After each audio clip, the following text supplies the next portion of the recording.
Yo, what's up, boys and girls? SwoleTrain, I'm back at it again with the video. Today, welcome to the 2019 March Yu-Gi-Oh!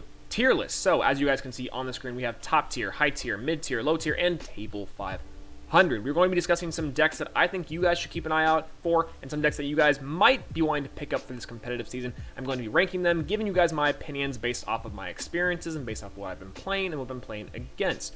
So, without further ado, let's go ahead and jump right into it. And first things first, what is Space Mambo doing on this list? Well, Space Mambo.deck Turbo is going to represent our Table 500 decks. So let me get this thing perfectly clear. I'm going to be ranking these decks that you see on screen roughly by how I think they have been performing and how I think they have the potential to perform in other events, just like throughout the year, but maybe even post Dark Neostorm, yada yada. This list is going to be pre-Dark Neostorm, so keep that in mind. Low tier, mid tier, high tier, and top tier all kind of include somewhat of these variants of the decks you see on screen, except for Space Mambo.deck. If you guys do not see a deck that you guys think should be on this list, it's probably just that it's a Table 500 deck. That sounds a little bit mean, to be honest, but in all honesty, it's probably just not currently viable inside the current meta. Even maybe at locals, it's kind of fun, but regionals and above, it's probably not performing super well, and you guys may have not seen it. And that's going to include just random rogue picks that have probably fallen out in Power Crept and other things like that. So don't take offense to it. I'm just trying to, say, hey, that deck's not good anymore. Anyways, let's go ahead and jump right into it with the low and mid tiers, kind of what we're focusing on today's video. And so we're going to be focusing today on some of these decks, and I'm going to be starting with, that's a good one to start with. Actually, funny enough, let's go ahead and bring out some of the low tiers. Let's start out with a controversial pick right off the bat. I'm going to go ahead and put the combo decks of, let's say, the Dark Warrior and, where is it? 6 Samurai decks here. So if you guys don't know, 6 Samurais and the Dark Warriors, they've been kind of roaming around a little bit as like the Warrior combo turbo decks. They're pretty good for the most part. I think that Dark Warrior kind of has a leg up on the 6 Samurais because there's a lot more consistency and a little more things available at its disposal, where 6 Sams are pretty limited to just 6 Sams for the most part. And I hear what you're saying, but Swolelax, the Zexal Zero thing, blah, blah, blah, lockout turbo deck. Look, I played against that deck multiple times. I've been testing against it. I've been playing it itself. And I think that it's a decent pick for someone who really wants to get into combo decks and learn. And as far as right now goes, it's probably one of the more comprehensive combo decks, as like kind of in similar paths with Gokis or even Dark Warrior Turbo, Rongo Bongo, where you can just, you have to kind of flow chart your way through a combo and to get to a certain board. And 6 Samurais are interesting just because, I mean, they do rely very heavily on Saryuja. That's kind of the problem with a bunch of these combo decks, especially right now. Dark Warrior, kind of similar. They have to rely very much on their extenders and very much so on Saryuja to get their combo off. So for 6 Sams to get that little combo with Red Brand Shark and the number cards, you really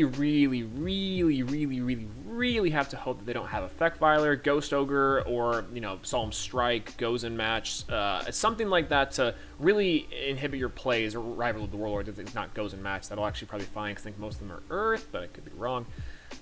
So that's kind of where I think there's at. It's really fragile, essentially what I'm kind of putting about this. Combo decks have kind of fallen out of favor for the most part. I think decks like the Dark Warrior is probably a little bit I think a little bit worse just because 6 Sams do have that option, but just for the versatility sake, I think Dark Warrior / Warrior Turbo with the Azathoth engine is pretty good. Now, I think that's better than the current 6 Sam build. I think 6 Sam's relying on that lockout it's hit or miss, and it definitely does miss, But the Dark Warrior Turbo, let's discuss that a little bit because I kind of went a bit deep dive into that one, into 6 Sams. I think personally that Dark Warriors have some things they have going for them. Obviously, Azathoth Turbo is a thing, but I will state this in a video I have coming up soon with this deck. Personally, I think that Azathoth Turbo is just like Drone Lockbird in previous seasons. Now, in previous seasons, or previous formats, Drone Lockbird was like, you drop it on the board, and if your opponent has nothing to say about it, cool, they pass turn, they go on to you. But if you can't kill them the next turn, they're just pretty much going to roll over you, and they're going to steamroll everything they had in the last turn that you stopped them from drawing. And it's kind of in the same vein where it's like, cool, let's have the monster effects, but in a lot of ways, and some decks don't even necessarily need that. Some control decks and some of the best top tier and high tier decks don't even necessarily need to really go into that many monster effects to begin with, so they can survive that one turn and then go from there. I mean, we're definitely in a format now where OTKs are possible, but they're definitely not as prevalent, and they definitely aren't as popular. So I think that with Azathoth being a pretty good card, don't get me wrong, it's not like it's the worst card in the world, but it's definitely, it's like Six Samurais, pretty fragile. So the combo decks are definitely put in low tier here.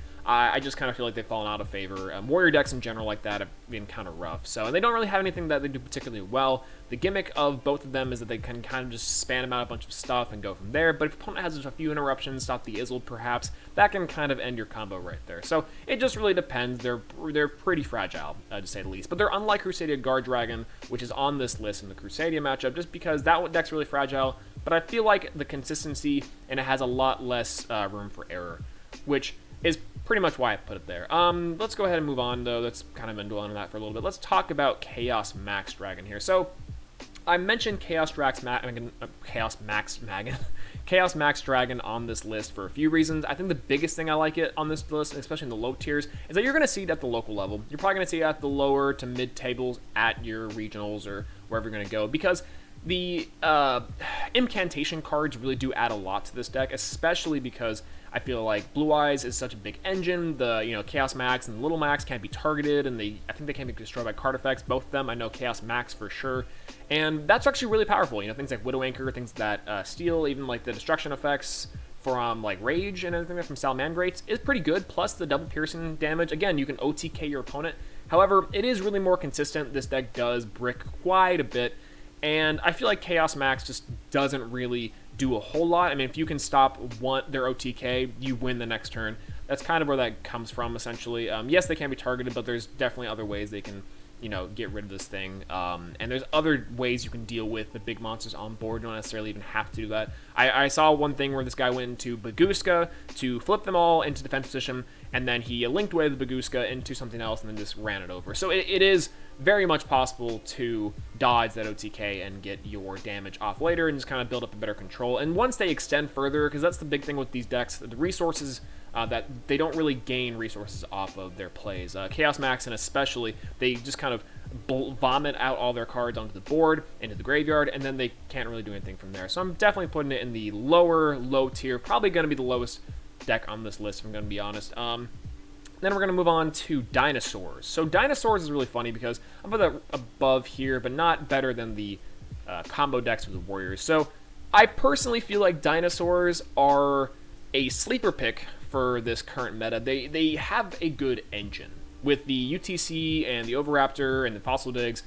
Even Pankratops is a good option because you can search that to hand with something like Oviraptor if you did choose so. Obviously, Double Evolution Pill is insane. This deck, and I don't know, I forgot to mention that UTC is probably one of the best boss monsters to come out in the game in a very long time. It's very powerful. 3500 body is pretty big, plus Book of Eclipse or Book of Moon effect on all the monsters, get rid of their link materials, XYZs, yada yada. It's a very, very powerful control engine. However, I feel like the deck itself needs more starters. It's kind of similar to Paleozoics, where the deck doesn't necessarily have enough starters. It has maybe 3 copies of Fossil Dig to get you to your Oviraptor, and Oviraptor is the main starter card. Cards like Lost World you can tech in there if you're doing the pure variant, and even Shadalls, they have the Shadal engine to keep things going, but the deck just doesn't put up enough control and doesn't recur enough value. That's a big thing too. A lot of the low tier decks don't really recur that value to really get it going. So a combination of the starters for this one, in addition to the lack of resource gaining, is an issue. I think that kind of brings down the Dinosaur deck as a pure variant, maybe even the Shadal variant. Now, Dino Thunder is a completely different story. In fact, I think that's more of a Thunder deck than it is a Dinosaur deck, which is a big reason why I said the Dinosaur engine itself is really good. However, the Dinosaur deck in itself is pretty low tier. I would say maybe it's better than the Warrior Turbo decks in some cases, but in a lot of other cases it falls flat. I think more cases than not. It definitely has a worse matchup against some of the more mid-tier and high-tier decks than the Warrior decks. And it's very susceptible to Ash Blossom, Hand Traps, kind of similar to most rogue picks. So I'm going to put it there for now. This one might be controversial as well. I'm going to put vampires and zombies higher than the Warrior Turbo decks, but it's definitely not that good. So you guys might be confused with this one and getting confused with Zombie, Orcust, Control, blah, blah, blah, deck. Excuse me. But zombies, I feel like in general, they have some things they can do similar to the Warrior Turbos and similar to Dinosaurs, but they mainly rely on Synchro Spam, and maybe they can do the extra link if they really play carefully. Now, inside of Orcus, I think that they're really good. Zombie World's a pretty stellar card. It's not really super hard to get that card off the board. But, I feel like it can be kind of rough for a zombie player, especially because, again, it doesn't recur that value like some of the other decks do. I'm going to place it there. It's probably one of the better low tier. I can maybe see it inside of mid tier. But, yeah, for now, I'm just going to kind of keep it there, which is pretty much where I'm going to, slap that down. I don't really feel that regretful about that one. Yeah, that's pretty much it. That's gonna be it for my low tiers. So again, we have zombies, we have Armageddon Knight, which is gonna be Dark Warrior Turbo, we have 6 Sams, Dinosaurs, and then Chaos Max. Chaos Max is gonna kind of be indicative as well, kind of similar to Space Mambo, where it's gonna cover a wide range of decks. It's probably just those like big OTK push decks that really try to put a guy on board and just swing for damage. It's a little more consistent with Chaos Max, but overall, it's something that you probably have seen sometime in this format, but yeah, something good. So next we're going to move on to the mid-tier decks. I'm going to be talking about which one first? Actually, let's get rid of this Danger one real quick. So Dangers I'm actually going to put in mid-tier as a deck itself. Now, I think that, again, similar to Dinosaurs, as an engine, it's phenomenal. It's absolutely fantastic. Upstart Goblins throughout the wazoo. But the deck itself is lackluster whenever you put it more as a regular variant, and also some decks don't really use the engine quite well, so you can't just splash the engine into anything and make it good. In certain cases you can, in certain cases that recur value off the graveyard you can, in certain cases that they really, really need the extra materials, sure, but overall I think it's a relatively mid-tier pick. I think it's pretty much on here to kind of acknowledge that dangers are here, dangers are there, and I think that's pretty much where I'm going to leave it at that. It's not a rest. I don't really have a lot to say about it just because we don't really see any pure danger variant decks, but it's acknowledging the engine and how the engine helps other decks. So definitely a mid-tier engine, definitely better than most, but not super great. And then we're going to talk about Prank Kids. That's a good one to talk about. I think Prank Kids being in mid-tier is me kind of trying to state that I think the deck doesn't do enough. And this is kind of the issue, is that yes, it did win that YCS. Yes, it has been a relatively good deck for just a little bit now, just because people have been trying to play with it. But there's 3 things that are holding this deck back pretty heavily, and that's the first thing is that it is a very big learning curve. If you don't know how to play the deck, if you don't know how to gain resources, if you don't necessarily know how to play against your decks and your matchups and your opponent, then this deck can be problematic, and you will lose probably 80% of your games. You can't just pick up this deck and say, oh cool, I'm a good Yu-Gi-Oh player now. No, you have to learn this deck quite a bit. Unfortunately, that's kind of the case, especially because, that's the illusion of skill with this deck, was that it won the YCS and everyone's like, oh, this deck's amazing. And it does have things it does really well. It does dodge certain things really well and can, for the most part, put out pretty good damage. And as well, the Fire Guide, Don't Go Into Time, is really, really good. So as a control deck, it's relatively decent. However, I don't feel like it does enough. It loses enough matchups to the high tier and some of the mid-tier decks to where I feel like it has almost the opposite problems. I mean, like, let's say Necros, which is on this list as well, where it's like people don't necessarily know what it does, so you will get some wins out of it. However, it doesn't put up enough things to really make it good, And against the decks like Salamangreat, it's obviously more of the control variant. It can get stopped pretty easily, and its monsters aren't that big, so you can swing over them pretty well. And it gets stopped by a lot of really common threats. So I think mid-tier, maybe mid-tier, so to speak, is a good place to put this deck. I feel like that's a fair assessment. Maybe it's low tier. Maybe I'm just being nice to it, but yeah, I don't know. I don't look kindly. I don't look fondly. That's not the word either. I don't necessarily think that it's really good, is what I'm trying to say. So that's pretty much it with that one. Mid-tier as well, I'm going to go ahead and put another relatively controversial opinion. I know it got 19th at the UDS recently, but that's going to be Necros. Necros inside of mid-tier is going to be something that's going to maybe ruffle some feathers. I know it's a fan-favorite deck. It was a giant top-tier meta pick back in the day, and now it's kind of fallen out of favor just because the deck's less consistent now. Of course, you have the incantation, and the general Necros engine itself is pretty reliable. It's pretty relatively consistent. It's pretty good. And in the right hands, it can do really well, which you guys saw with the 19th placement at the UDS. But similar to Prank Kids, and I guess the opposite, like I was saying, if you know your matchups, if you know the strategies you're going to be playing against, if you know your combos, if you know your plays, then this deck can net you some wins and can be pretty good. However, I feel like just in general, it's not as consistent as it once was. Obviously, some of the limitations with it, but it can churn out some really decent boards. And the problem with most ritual decks is, well, you have to spend a lot of main deck space, so it can't really afford to run interesting tech, if you know what I'm trying to say. And the incantation cards are good, but do I think they're good enough to make this deck high tier, maybe even better than Prank Kids? Yeah, maybe. I mean, I can definitely see this deck being maybe here on the list, roughly better than Prank Kids, but probably not as consistent. I'm gonna put it lower than Prank Kids. It's definitely better. Again, better as one of the mid-tier decks, but not that great, not that stellar. It has some tricks to it, but overall, it's pretty fragile as well.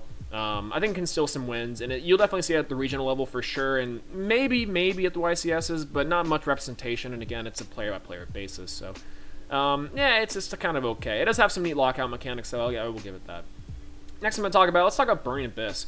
So, regular Burning Abyss is definitely in table 500 tier, but Cool Burning Abyss is probably here. No, it's better than Danger Engine. I'm gonna put it above the Danger Engines just for, like, argument's sake, maybe. I don't know.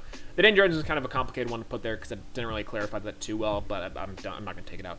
The thing with Burning Abyss is that it's the deck that'll never die, right? Burning Abyss you'll see everywhere. Burning Abyss, but players have that deck in spades, so it's something that is similar to Salamangrates in a way. It's kind of like a weird framework for Salamangrates where they play off the graveyard incredibly well. They do like one or two things really consistently, and that's really about it. Of course, Dante is a pretty powerful card when you think about it. And overall, it's just a nice deck. It's a nice, clean, fair deck. I don't really think this deck does anything particularly broken. I don't think it necessarily does anything particularly bad. I think it does get stopped by things that really shut off the graveyard. Obviously, Abyss Dweller, things like Salamangrates, and a lot of other techs people are running to shut off the graveyard for Salamangrates. And unfortunately, that's just a casualty of the deck itself. But you will see this deck quite a bit. I think that it's a decent pick. It's definitely better than something like Prank Kids. It does a lot more things consistently, can dodge a lot more hand traps. It can play through a lot more things, which is a big thing with this deck that makes it good, is that the deck can play through a lot. It can play through a lot of negations and hand traps because inside the graveyard, they activate the effects there. So if it's on the field, cool, you get you get like Effect Violator, you get Impermanence, neat. Well, then it's in the graveyard, and then activates the effect there. So that's kind of the shtick with it. Now, Ghost Spell, things like DD Crow, they do hurt just a little bit, but not as bad as something else, which is kind of good. So that's something I really appreciate about the deck itself. Yeah, it's good. I think it's a solid mid tier, probably one of the best mid tier decks that you should see. Let's go ahead and put Blue Eyes there too. I think Blue Eyes is really interesting because as a mid tier strategy. Just because I think like Blue Eyes, Guard Dragon, I'm tempted to put inside of high tier, maybe bottom high tier, just because I feel like this deck, it does a lot of things really well. But unfortunately, I feel like the similar things with the Chaos Max engine, it's kind of bricky. It's kind of bricky sometimes, and the overall rank 8 engine, though it may be really powerful, can be stopped relatively easily if you just know what to hit. That's kind of the big thing with some of the mid-tier decks, is that if you know how to play against them, then then you can win pretty easily. But if not, then they might steamroll over you if they get the chance. So Blue Eyes and Guard Dragons, I feel like definitely are something that you want to look out for. People are wanting to play them because Blue Eyes is obviously a huge fan favorite. And I don't blame them. I love playing Blue Eyes. Blue Eyes rank 8 engine is super sick. Plus, I played a lot of Blue Eyes back in the day, and it's the man. It's pretty powerful. 3k beaters left and right, big dragons, big monsters, and the Guard Dragon support for it is actually pretty stellar. It's interesting matchups too, has some pretty interesting interactions with how it performs. However, similar, again, to the Chaos Max engine and most Blue Eyes decks in general, it can brick relatively hard. So, again, it's similar to, like, Prank Kids. It kind of just takes a player that knows how to function, how to play it. But the Danger engine and the Guard Dragon engine itself has definitely made this deck a lot better, has definitely made this thing more optimized than I ever thought possible. So, and then, oosh. This one might also be kind of controversial, and I actually might put it inside of low-high tier, but unfortunately, I've got to put that one right there. Pendulum Magicians, I'm unfortunately going to be putting inside of mid-tier. Now, this isn't something that I am doing lightly. In fact, I am putting this inside of mid-tier just because I feel like, actually, no, I take that back. It's not mid-tier. I'm going to put it inside of high tier, but we're gonna get to that in a moment. Let's go ahead and put in Lunalights there.